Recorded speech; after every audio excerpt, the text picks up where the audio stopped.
So we're going to start with Chris Cook. He is a journalist and author of the book Diet for a Dead Planet, Big Business and the Coming Food Crisis. He has been active in writing on food politics, sustainability issues, environmental justice for many years. And he's going to talk to us about the roots of our food crisis, and he's also going to introduce the idea of different models, you know, what's being proposed around the world by grassroots movements.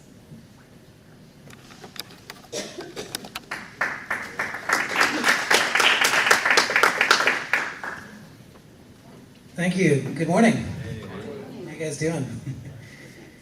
It's great to have this event.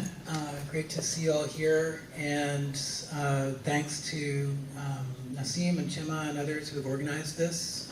To really need more of these people-oriented, grassroots-oriented forums that talk about both the problems and the solutions. I'm sort of on the problem side of things. So I might depress you a little bit if you're not already there, but then hopefully uplift and help uplift. What I like to do as a writer and a journalist, my book, this is Diet for a Dead Planet, with a very scary cover on it. But, my book and articles is really try to examine why we're in the crises that we're in. It's easy to kind of just say like, oh, you know, there's this big bad company, there's this problem over here, and a lot of it gets talked about in very isolated fashion. So we talk about all these different food-related problems, often in isolation, as if they are not interrelated. And I'm interested in also just exposing the connections between these problems and the common roots to these problems. So that's what I'd like to talk with you about today. And I had a way of starting off that I haven't done before and I thought would be interesting. And it's what I call sort of like a quick take of a grocery bill. You know, if we imagined a different kind of grocery bill, not the one that we try to save money on when we go to the store, and not the one that America is so obsessed about, cheap food, cheap food, cheap food, and it looks so cheap, but is it really? And this is a little bit of just a brief set of examples of what we're actually paying for this cheap food system that I'm going to talk about a bit more. And if you want, after I say each one, just for a little, like, you know, cheap audience participation, you can go cha-ching. So, 20,000 U.S. farms shut down every year. Cha-ching. 24 million acres of lost farmland to development since 1982. Cha-ching. Tens of thousands of injured workers every year in America in farm labor. Cha-ching. 800 million pounds of toxic pesticides in America every year. Cha-ching! Tens of thousands of farmers' suicides in India and other parts of the world due to debt and impoverishment. Cha-ching! $3.3 trillion in environmental damage globally from industrial agriculture. $3.3 trillion. Cha-ching! You wouldn't have to keep saying cha-ching anyway. We have loss of seeds and biodiversity. 35,000 river miles in America polluted by industrial agriculture. Just to give you a couple other quick ones here. In only one region in America, for instance, in a 5-year time period, factory farms killed tens of millions of fish due to factory farm runoff, manure waste. So these are just a few examples, and I'll give a few more throughout the talk. One other amazing one, $100 billion gallons a year in fossil fuels that we're consuming as a nation. 100 billion gallons a year in fossil fuels in our food system. So this is just part of the price tag that we're actually paying domestically and globally for this so-called cheap food system that is so predominant in America, especially in America. I'd like to ask why is this system the way it is? You know, why do we have all these crises, whether we talk about the obesity and type 2 diabetes epidemics in America that are killing and maiming millions of people, costing us anywhere from $200 to $300 billion a year in healthcare costs due to diet-related diseases and chronic illnesses. Why are we having so many injured workers who are maimed, some killed on the assembly lines, chronically injured? Why are our rivers so polluted? Why are organics still so expensive in many cases? And why are we losing so much farmland and so many farmers all around the country? Why in the cities do we have, San Francisco being a classic case, having this incredibly bountiful, foodie city with phenomenal examples of bounty and wealth, and yet we have people going hungry every day, people living on the streets, people who live in homes going hungry, being undernourished and malnourished. Why do we have all these problems? One way to look at it is the corporate power over our food system. We now have a situation in America where 4 corporations control anywhere from 40 to 80% of every major food commodity market, whether it's meat production, chicken production, different types of corn milling and flour milling. All these different food processes are run more and more by just a few corporations that control the entire market. They therefore control the means of production, the places of production, the terms that smaller producers and workers and farmers are going to play by. What we've seen over and over again in both Democratic and Republican administrations is an obedience to corporate interests in terms of things like corporate mergers. And this gives farmers, food companies, and workers less and less negotiating power in the marketplace to get a good wage, to get a good price for their crop. We have local and regional monopolies, even if technically it's not a national monopoly. They control, a 2-state area. All the grain elevators are run by Cargill, for example. Farmers have no negotiating power in that kind of a situation. So more and more of them are going under. More and more of them are stuck in this treadmill of industrial agriculture, GMO crops. We now see, of course, GMO crops taking over more and more of the food supply. And this is primarily a corporate interest agenda, if not entirely. But it's more than just, food corporations being evil. We like to look at Monsanto, Walmart, some of these other big companies, Cargill, and point the finger at them, and they do some pretty horrible things. But they are part of a system themselves they're not an aberration. They're a natural product of capitalism. I think it's important as we assess why we're in the situation that we're in today that we don't just blame a few big corporations, even though they are important players and key players. But where did they come out of? They came out of capitalism. They are a part of capitalism. They are not a bizarre aberration. Some people like to talk about capitalism back in the good old days. Well, we're not in the good old days.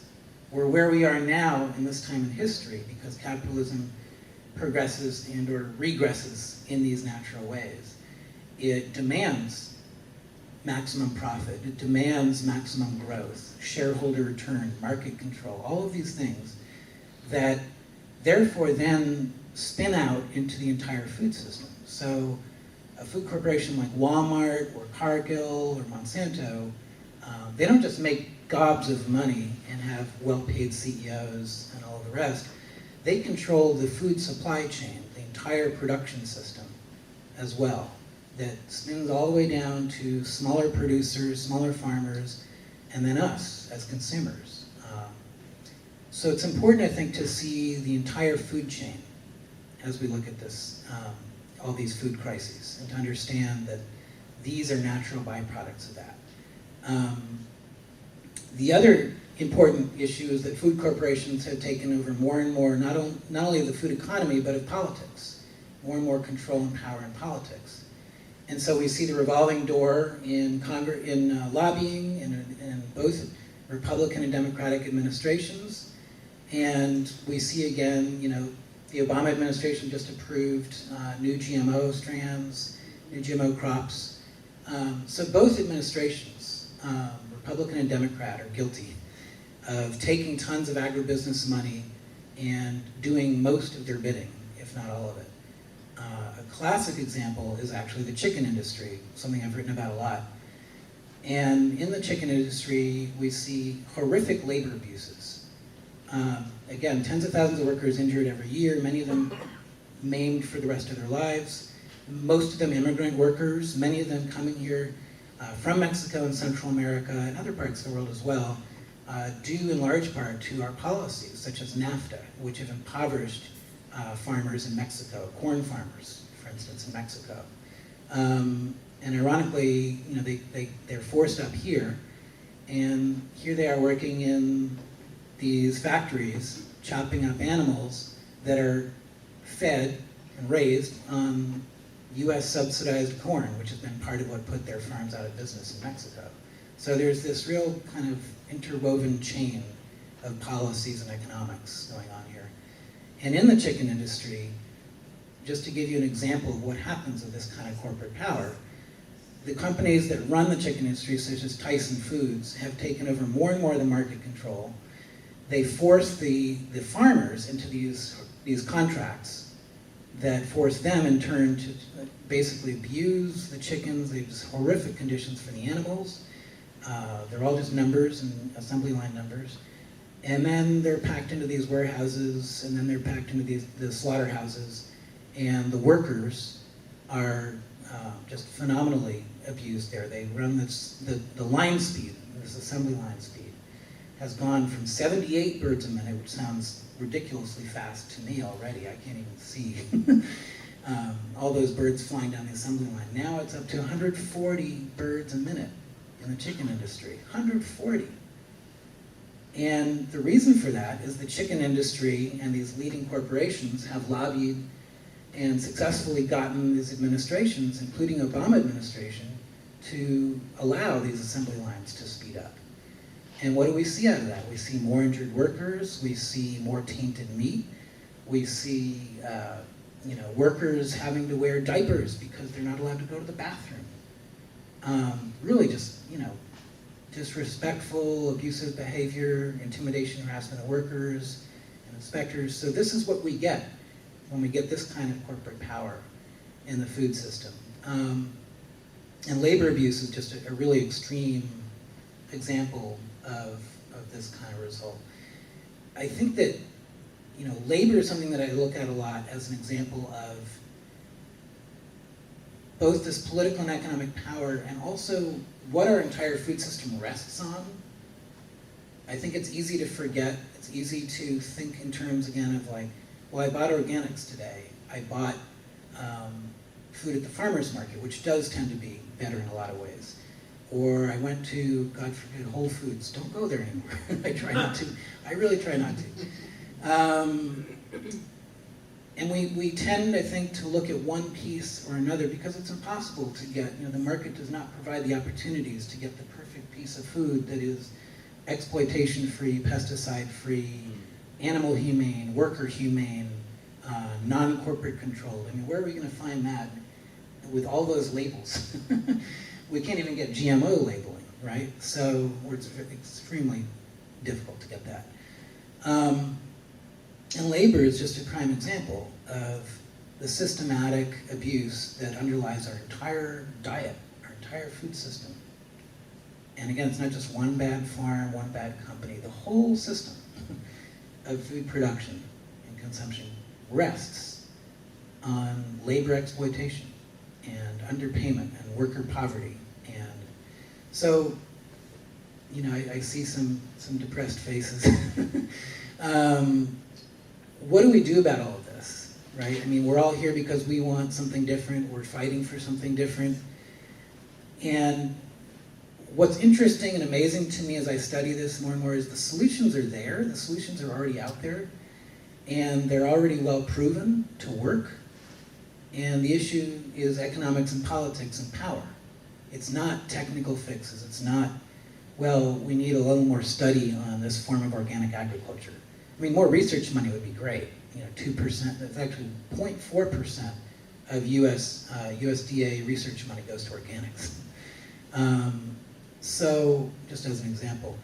But we know that the models out there include things like agroecology, diversified farming, organic farming, small-scale food production, getting small farmers in the US and around the world the tools that they need and that they've earned and that they deserve to be able to grow food in a healthful manner and a sustainable manner.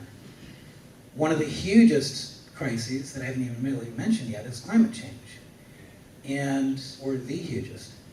And agriculture, industrial agriculture, is the #2 producer of greenhouse gas emissions. It's not just on a list somewhere, it's #2. We don't even hear the climate movements often talk about this that much. I mean, it's on their list. And they do wonderful work, but industrial agriculture is just somewhere on the list there. It's #2. And the answer, the solution to this in particular, which is the crisis of all crises,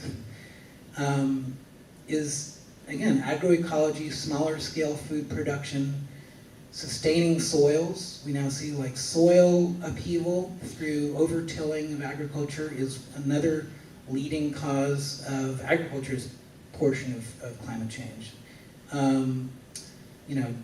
Deforestation around the world, loss of carbon land, all of these things that come out of the agribusiness system that plows under forests and plows under peatlands and other carbon storage that we vitally need as part of the solution to climate change are being destroyed to create livestock, palm oil plantations, grain for livestock, grain for fuel. The response to all of this, again, is something that's already been documented in study after study after study. Agroecology, diversified organic farming, peasant farmers, smallholders, farmers around the world, amazingly actually producing 70 to 80% of the world's food supply. It's kind of startling because we always think big food, big food, big food. Yeah, they get the dollars, and they do mass produce all of this generally junk that sustain, kind of is like the main portion of American diets in particular. But around the world, small-scale farmers and peasant farmers are producing 70 to 80% of the world's food supply on 25% of the land. They're actually quite efficient.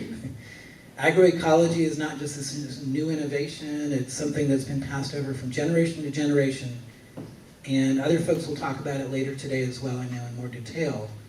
But it's a very key part of the solution of various forms of diversified and organic production and smaller scale production, no-till or low-till production and farming.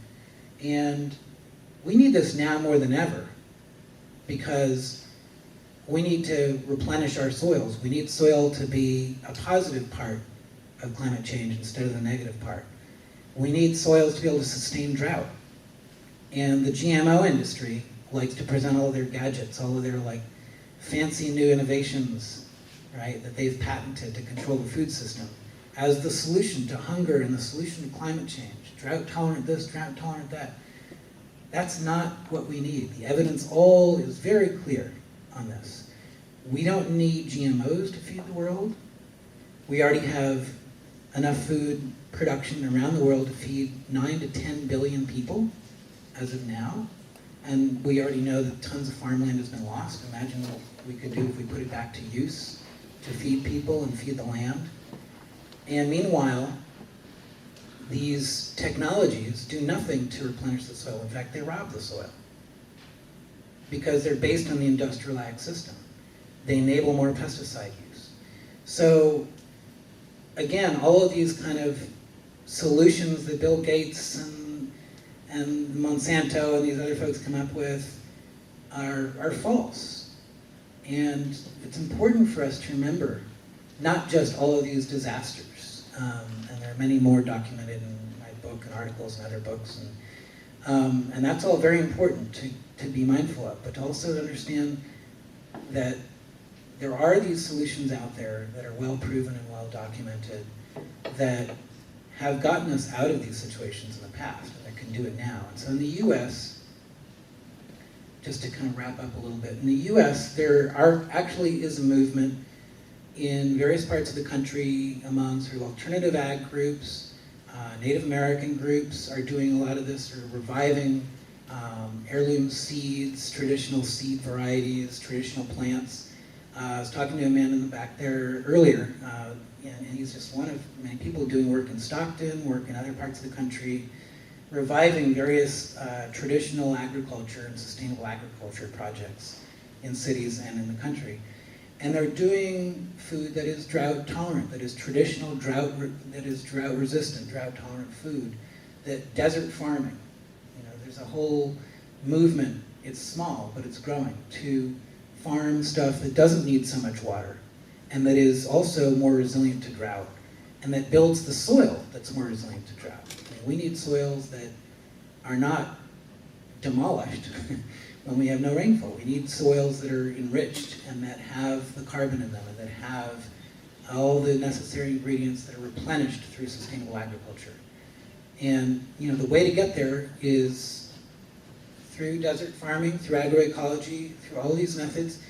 And I guess just to quickly wrap up and then have a little bit more of a conversation interaction here. The other piece of the puzzle that I think is vital to keep in mind is, so there's practice and then there's policy. And I think that it's important to remember that whether we like it or not, the policies are in place because of industrial ag and these lobbies, and they don't go away. We have to fight on the policy level for things such as a new farm bill and state level and local level forms of farm bills that completely restructure our investments in food and agriculture. Instead of spending $15 to $20 billion a year on industrial agriculture and mass level pesticide toxic grain production, largely for animal feed and for fuel and exports, instead of that, which is so clearly destroying so many things in our diet and the environment, we can invest that money so much more efficiently, so much more broadly and healthfully and sustainably by investing that money in organic, sustainable, local food production and food sovereignty, community food sovereignty, enabling cities, communities, neighborhoods, rural communities to actually produce their own food and for food within their region that is culturally and seasonally appropriate. So the answers are there, both in the individual practice and the research techniques. All around the world this is being done. Via Campesina, other groups are doing this work already. And to me, so much of the answer is fighting the industrial, capitalism-driven corporate food system and unlocking their power, break up not just the big banks, but break up big ag. And then reinvesting our public sector money into the things that we already know work and that we already know that we vitally need, such as agroecology. So I'd like to leave it there and have some comment, question, interaction. If you're not too overly depressed. I just wanted to thank you for all that you had to say. That was a beautiful summary of the state of the situation. It's very complex and very overwhelming for consumers to come up to speed. Even someone like you that might spend all day reading the reports and the study and writing and researching, even then, it's a lot of information to take in and to digest in a few minutes. It's a big task, so thank you for that. I just wanted to mention on the policy end of it, I don't know if everyone knows this, but in terms of food transparency, what that means to empowering people to really drive market change. Right now, HR 1599, which is the DARK Act, or the attempt to bring QR codes to labels instead of just letting people know, you know, I'm sure you've been following the DARK Act. Our legislators have decided that labels are too complicated for people. We can't really understand. We have no need to really have this insight. And if people feel like, okay, we have to buy food somewhere, right? Those of us who don't have yards and gardens and such. If we have more information, we can do what we can to start leveraging the change we want that's working so far. But to speak to the legislative piece, people really need to be calling legislators right now. It's already through the House. It's going to a vote this week, probably Wednesday or Thursday. So there's not very much time. And that information is available on labelgmos.org, where I'm an SF organizer for that group. And Organic Consumer Association, GMO3 USA, I can't even think, Food First. Everyone's been writing and speaking about this, so it's really important to say how you believe right now, because this is the time to creates some discomfort with our legislators. Right now, we have to hold them accountable, and if we don't speak up, we're, missing an opportunity. Yeah, absolutely. No, thank you for mentioning that. What's the name of the group again? Labelgmos.org. Okay. That's interesting. Yeah. It's the DARK Act if you haven't been following it. Can you speak more about that, or either one of you? I'm not familiar. It's HR 1599. Okay. It's already passed the House. It's going on to the Senate this week. It's been several months in the works, and it began with sort of the government's strategy to create, well, the people say they want food transparency, they want labels, let's give them one, but what they don't tell you is that in doing it this way, it's been sort of authored and drafted with a lot of influence from industry, which is, no secret, we all know this. If that happens, then it will trump any state or local municipalities' work that they've already created. So places like Vermont, local bans, even like what's happened in Marin or Humboldt County or Southern Oregon, any of these bans that have already been will be undone. So that will trump all of those, all the traction that's taken place so far will then be lost. So it's really important. HR 1599. So what you're saying is that they're going to put Oppose it. a code on it instead of ingredients. Am I understanding Exactly, that? right, because, we can read how much sugar, carbohydrates, or any proteins in the ingredients, but when it comes to GMOs, that's too complicated. They want instead to give us a QR code, assuming that everyone's got a smartphone And wants to go do that. and has time and energy and the will and unlimited minutes and access to a phone and all day long to figure it That out. would be on all products, not just GMO products, obviously. 'Cause then otherwise That would be it anything, yeah, on all products. Wow. Yeah, so, look Thank you. into it, but we really only have a couple of days, so we're running out of time. But it Yeah. speaks to the fact This that is not federal. only is this very elitist Yeah. and classist and eliminates anybody who doesn't have an iPhone or something similar, but it's really not an honest attempt to give people disclosure, and that's really all that people, they need that. They need information to make smart decisions for themselves. So we talk about food sovereignty, knowing what we're eating, it begins with the seed, and it's not really that complicated. It creates, food came from nature, or it comes from a lab, and that's what the whole argument is about. And knowing that will allow us to decide whether it's good or bad or indifferent. Absolutely, absolutely. I mean, this is a consistent pattern. The industry, especially GMO industry, has been doing this for years, trying to block any form of labeling or consumer knowledge. And so this is their attempt to override state and local efforts. It's just so interesting that the right wing is always pro-local control, except when it comes to industrial accountability and these kinds of things. Suddenly, they don't want any local control. So thanks for bringing that up. Yeah. So, yeah, we're going to take a few questions for Chris before, so maybe Madeline? Yeah, thank you so much. Can you talk, almost 20 years ago, the definition of organic was basically hijacked with FDA organic. And my understanding then, and it's incomplete knowledge, is that it was basically a boondoggle, that all kinds of things would qualify as organic that were not by any certifying body that had previously existed. Can you talk a little bit about not only what that entails, but also the money trail in that whole thing? A little bit, yeah. It's not something I've investigated a lot myself as a journalist, but this is a process where first everybody was fighting for the organic label and for certified organics. And then what we've seen is the industry has been chipping away at the definition of organics over time. So they've been adding like synthetic fertilizer into the equation.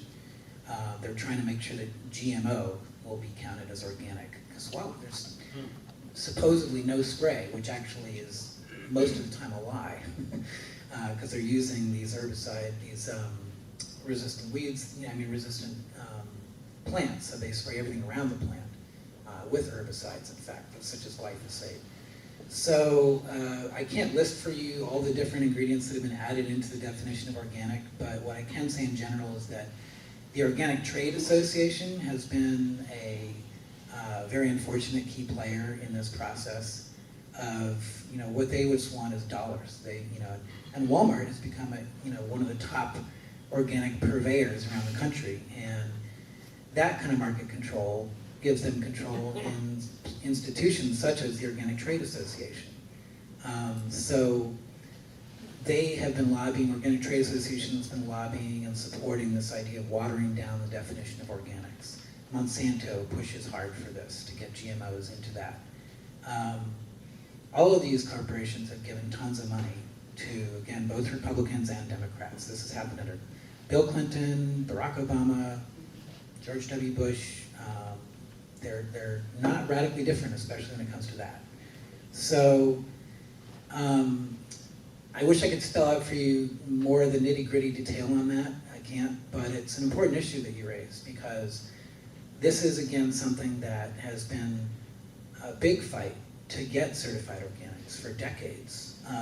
And then it becomes something that is industrially run. We see a whole industrial organic system now that not only waters down the definition of organic and therefore makes it both potentially over time more toxic, but also it's bad not only for us, if they, for our health, but it's bad for the environment. It's bad for the whole system of organics. If organics has, as it's begun to be redefined as anything that doesn't involve planes spraying heavily from overhead.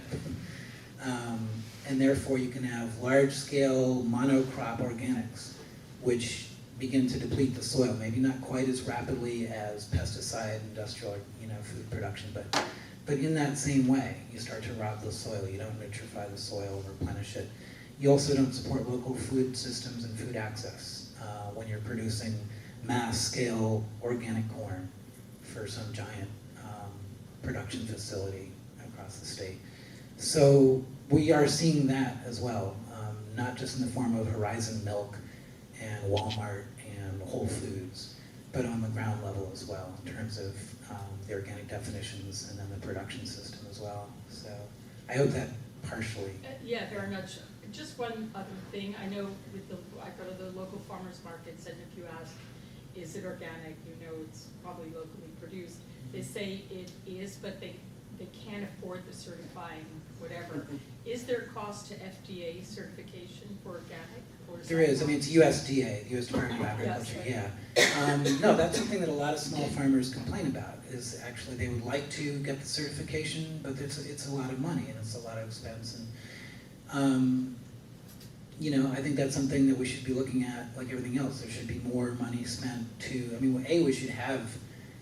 I think targeted subsidies and supports for organic production, but it has to be targeted in a way that supports small farmers getting into organics, transitioning into organics, because so many farmers want to do it, and they can't because they're in the pesticide trap. And it takes 3 to 5 years to transition to organics. So, and there are programs around the country that start to do that, that start to, give some of the farmers the tools for this, link them up with local and regional markets. But we need to do so much more of that. Farmers, are barely making it, so many of them, and especially the ones with no subsidy supports. And, whether you call it a subsidy or an incentive or some other type of support, we so deeply, urgently need this kind of public sector investment that, could be, whether it's like through individual farmers or for a whole agricultural community, to say this land production, we're gonna support you going into organics, and here are the markets for it as well. So we need all those signals. Yeah. Do you see much opportunity for sort of real lasting change while still in the grip of capitalism, or do you think that that needs to shift before we'll actually have a real lasting change in the food system? I mean, I think about this two different ways, because I think that the likelihood of getting rid of capitalism, especially in the U.S., is just so slim and so long-term, to say the least, that I'm not one who advocates waiting for everything to bottom out and then there will be some magical revolution. But I think that at the same time, we can really push hard for vigorous and radical reform that moves us in that direction. And it might be sometimes more incremental or slower than we would like, but I think that if we have our eye on what the system is, and we go about it in terms of breaking up again, big agriculture and their control over all of these markets, reinvigorating antitrust law and enforcement, restructuring the subsidy system so that our money goes back into smaller scale production. It's still capitalistic, right? And I think that, a lot of it is about being honest and clear about what capitalism does. We may not be able to get rid of it exactly, but knowing that capitalism produces all these things, the very least we can do, you would hope, is radically restrain it and constrain it from this type of destructive behavior and destructive practices. I think, there are great examples of different sort of forms that are still within, Rainbow Grocery is in capitalism, but they are worker and collective. So those are some of the better examples of things that get us in that direction. They're still within capitalism. I think it's so deep in our culture, in our politics, and economics. But moving in the direction that decentralizes the economic power and that changes the relationship within capitalism and changes the conditions and the whole production system through more worker power, more farmer power, more consumer power within the marketplace, but in alliance with farmers instead of, I want my deal, everybody's out for, their end of the equation. But we need to find a system that actually feeds workers, farmers, the land, and consumers, and not in opposition to each other. So, I would love to see us move toward much more socialization of the food system. Even if we have a limited form of capitalism within food, we start to wall off sections of the food system and say, this is not an area for maximum profit and maximum exploitation.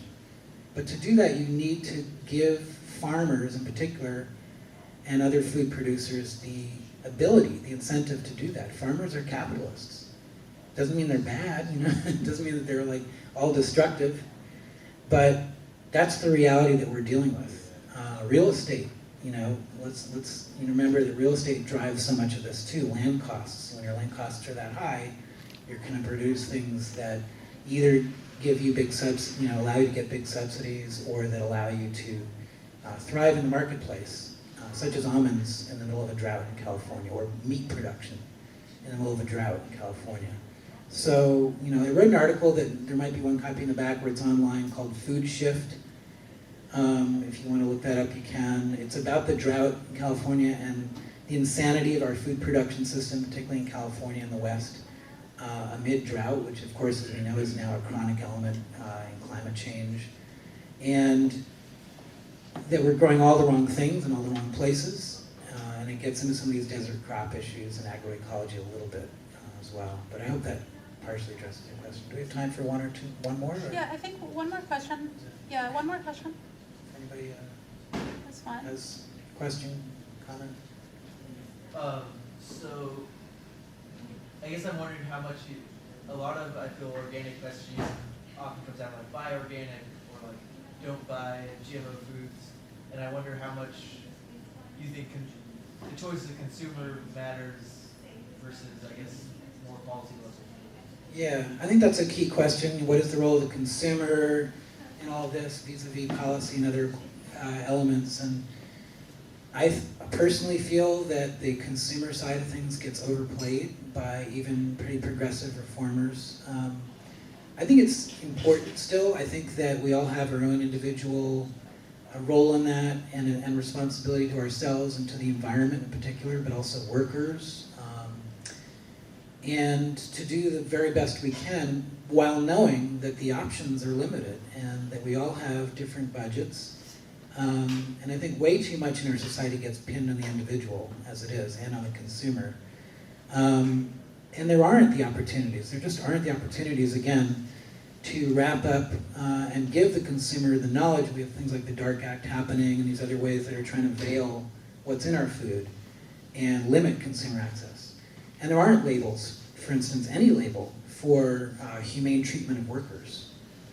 There's organics, there's humane animal treatment, which is very questionable still, but it's a little better sometimes.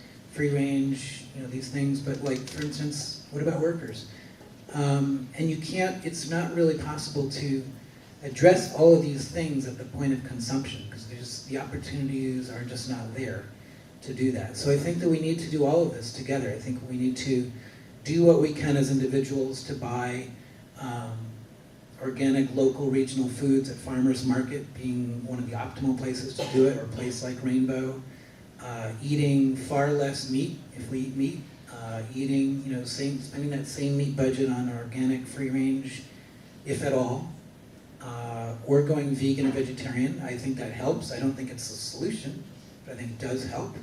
There's tons of evidence showing that that helps with our health and also with the land, and so that's an important step to either minimize or eliminate our meat consumption. And then to advocate for policy, like you're mentioning the Dark Act. There are local opportunities that I think other people will probably talk about later as well, where we can expand urban agriculture, both officially and unofficially. There's the Alamany Farm here, there's Occupy the Farm in Berkeley. So there are various sort of forms of food sovereignty, taking back land. Hank Herrera and others in the East Bay and North Bay are doing projects that are using agroecology and small-scale organic diversified farming, again, within communities, and taking back land and bringing back some of these traditions. And that food is for local consumption and local markets and restaurants and institutions. So just to wrap up, I think that we do what we can as individuals, then we advocate for local and national policies that move us in this direction of decentralizing the power over food, giving consumers, workers, and farmers more of a voice and more power in the food system, and really pushing for policies that reinvest our own tax dollars in these solutions that we know about, that we know are well proven, and that will also reduce this grocery bill that I introduced with. So I think that's probably a good place to leave it. I really appreciate the chance to talk with you all, and hope to do more of it in the afternoon. And I'll give you one final pitch. Here's the book if you get interested. Diet for a Dead Planet. Thanks so much.